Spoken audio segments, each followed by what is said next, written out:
There's embassies all over the world.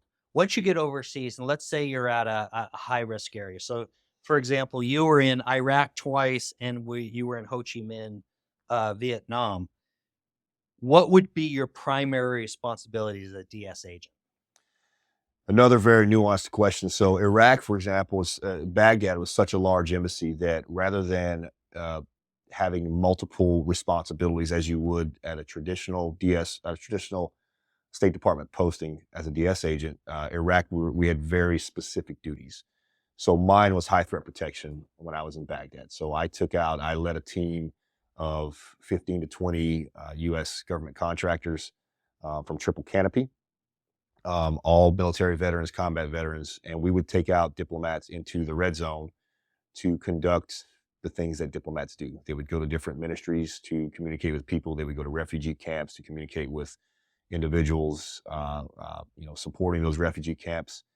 And so that's what I did for my tenure in Baghdad. Now, there are other responsibilities in those posts, managing the very large local guard force contract there, right? Armed guards that are providing security for the embassy were not Iraqis. They were from Peru and somewhere in Africa, I forget at the time.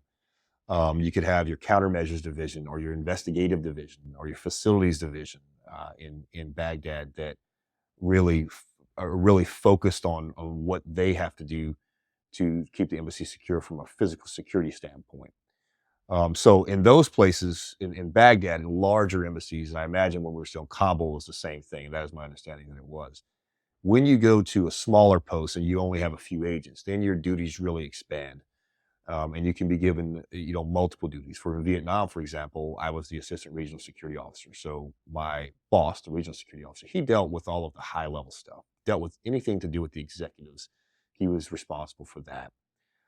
I dealt with the day-to-day management of the local guard force, of our surveillance detection team, of our background investigations program, our physical security program, liaison with our technical security folks, our security engineering officers and security technical specialists.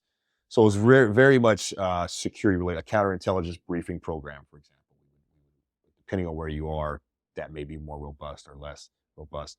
So that's kind of what you do on a daily basis. You don't have, there's not much to investigate oftentimes at these smaller embassies. So your investigation program is usually related to background investigations, although things do happen. And we are like the quote unquote local sheriff when you're there. If something were to happen, if there was a domestic violence, for example, we would be the ones to investigate and pursue charges in those types of cases.